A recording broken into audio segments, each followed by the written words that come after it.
Knave of Hearts presents Before the Tone.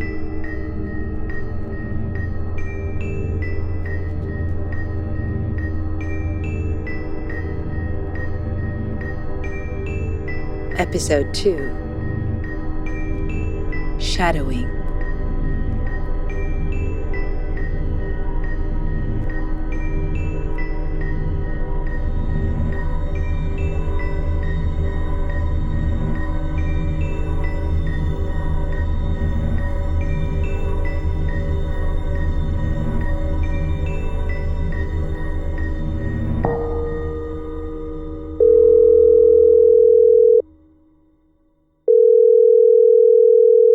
Hey, you've reached Daria. I'm not at the phone right now, so leave a message after the tone and I'll get back to you when I can. Wow. I call you, you don't answer, I leave you a long and, might I add, glorious voicemail. You don't respond. I get that time zones are a thing, but you haven't even texted. And yes, I am obviously panicking a little that something might be wrong, since you're normally good with texting and stuff, but I can tell you've charged your phone and are in a place with cell service, so I'm going to assume that you're busy and that time is an enemy force. I mean, you said you'd be working on... what was it this time? Sales? Journalism? I can never keep track with you. Come on, you have to at least call me back later in retaliation for my not even knowing what job you have. There's some guy going the same way I am. I'm going to take a bit of a different route to avoid him.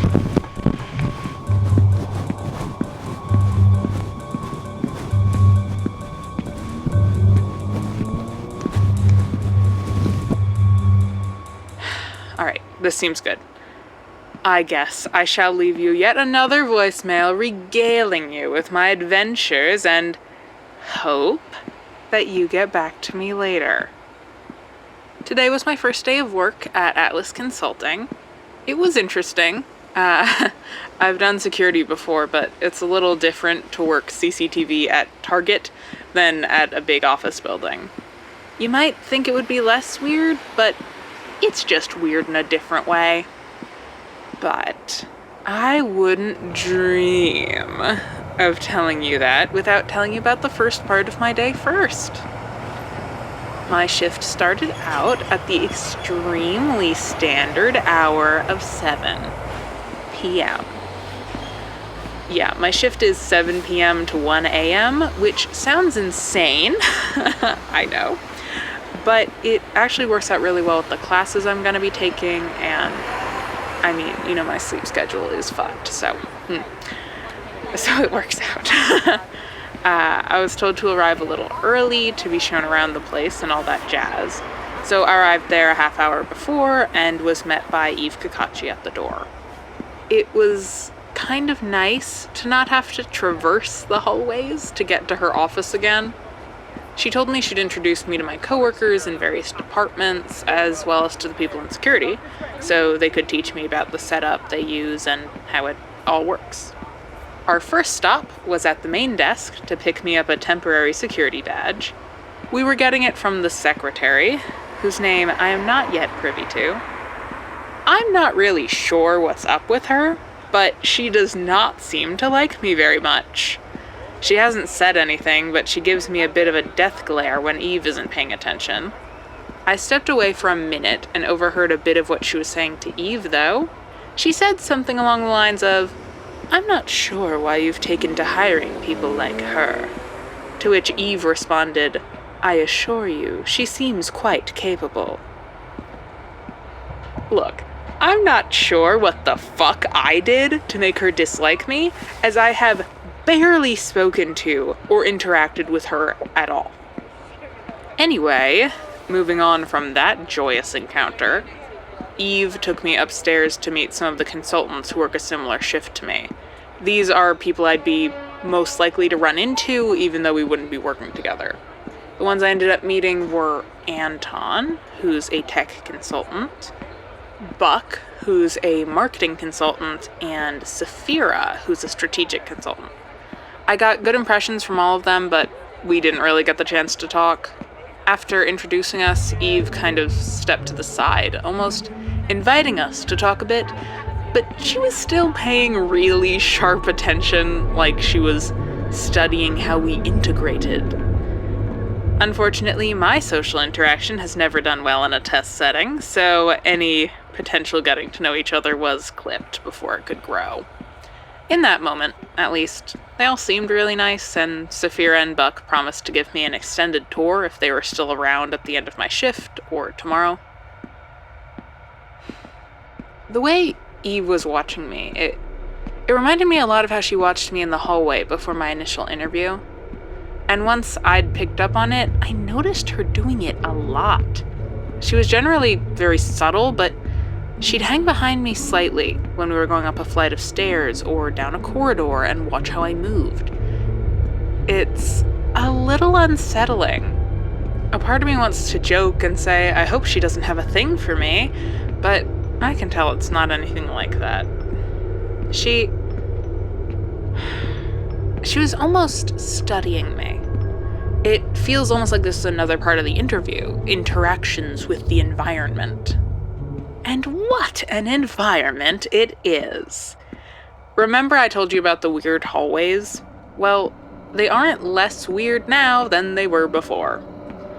It's a little hard to, stay sharp when walking down them. It's like everything gets slightly out of focus, and the stairwells are just as bad.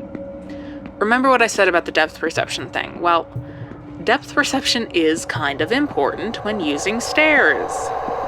I honestly don't have a better way of describing it. Without depth perception, things look fine, but the detail of movement isn't there. It's a little hard keeping your balance and being able to gauge how to move, which it's something your brain normally does automatically, but... So, I don't know what's going on there, but when I'm under the scrutiny of my new boss, I really don't want to seem incompetent, so I'm trying to find workarounds. One thing I found is I either need to be completely manual or completely automatic in how I interact with the hallways and the stairs.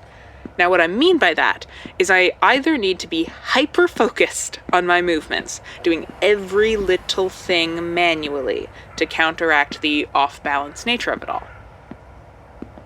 Or I have to rely entirely on muscle memory, on my body knowing how movement works. I have to pay literally no attention to my surroundings, the concept being that depth perception matters not if you are walking in the dark.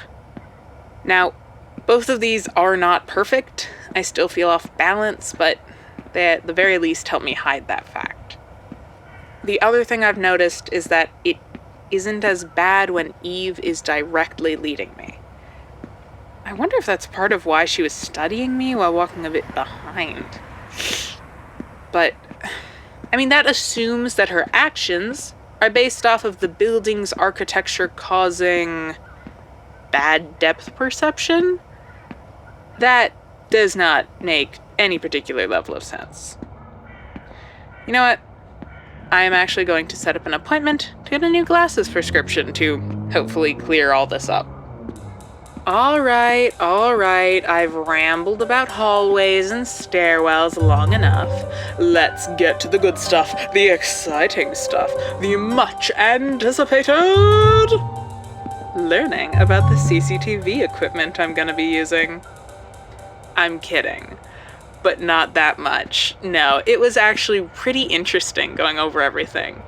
I was introduced to the head of security, Mr. Baxter, and the person who works the shift prior to mine, Danny.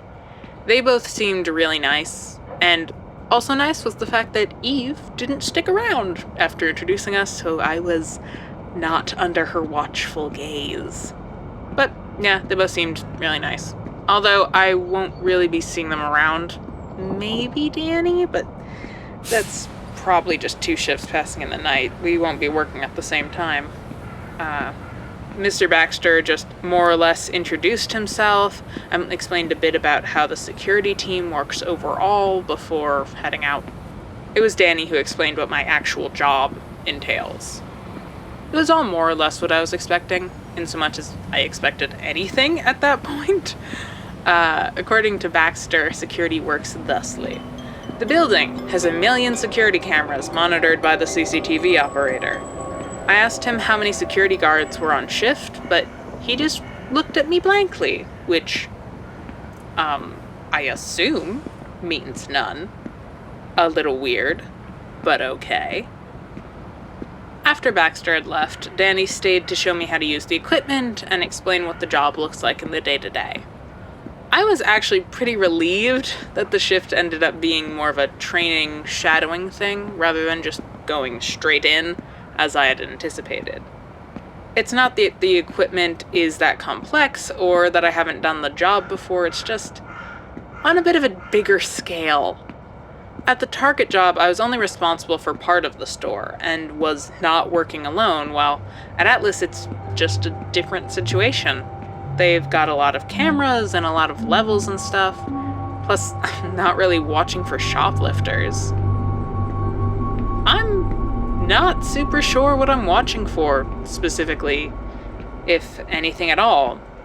I'd imagine it would have to be something, otherwise they wouldn't have so many cameras. Where was I going with this? Yes, okay. Danny showed me how to do the things. I'm not gonna get into the type of CCTV they use and all the details because, well, I do so love to ramble on. I would hate to bore you and you can't be bothered to pick up your goddamn phone. But, anyway. What you need to know is that I can see the cameras and cycle through them as I please. Generally looking at one camera per area at a time, unless there's something important going on, like important business people coming in for consulting. They would get a few cameras open at a time. Oh, and one thing that is pretty cool, in a slightly creepy Big Brother kind of way, is that their system includes audio. There is one audio recorder per area that I can turn on and eavesdrop with at any time. Danny mentioned that they'd sometimes pick an area to listen in on for the duration of their shift, but that most of the time it was pretty boring, so they'd stick with music. They were really nice. It's a shame we won't actually be working together. The job seems like it's going to be fine. I do find it pretty cool to watch what's going on, even though today it wasn't much. And probably won't ever be much, but, you know. And don't worry, I'll certainly let you know if any of what I see ends up being interesting. You know me, I would make a great... Fuck. It's that guy again. I think he followed me. I'm gonna go. I'll call you back. Leave a message after the tone, and I'll get back to you when I can. Hey Daria, I just thought I'd call again to let you know I made it home safe. I didn't want to leave you on an ominous note, but yeah, that was pretty unsettling. The guy definitely followed me. I mean, I guess he could just live near me and take in the same route, but no, yeah, that's probably what it is. I'm going to go to bed now. Good night, or whatever time of day it is where you are.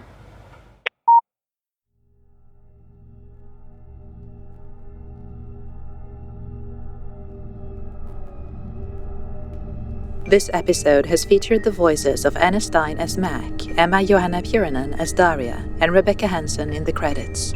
It was written by Anna Stein with script editing by Sarahlily Stein. Sound design and dialogue editing were done by Katharine Seaton. The theme music was composed by Duck Edwards. Featuring score by Descy. It was directed by Anna Stein. Special thanks to our Indiegogo backers, Jack Shirashoy, Moss, and Rachel Franz, and to our Monarch and Spacetime tier backers, Jacob Stein and Steven Stein, as well as to everyone who backed the campaign. For updates and ominous messaging, follow us on Twitter and Tumblr at Knave of Hearts AD.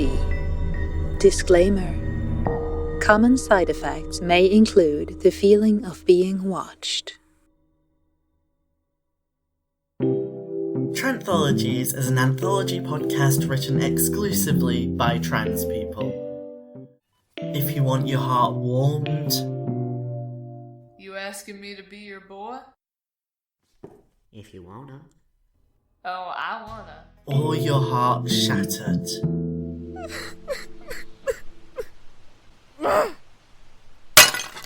We've definitely got something just for you. With over 60 episodes by different writers across different genres and experiences, you're bound to find something you love.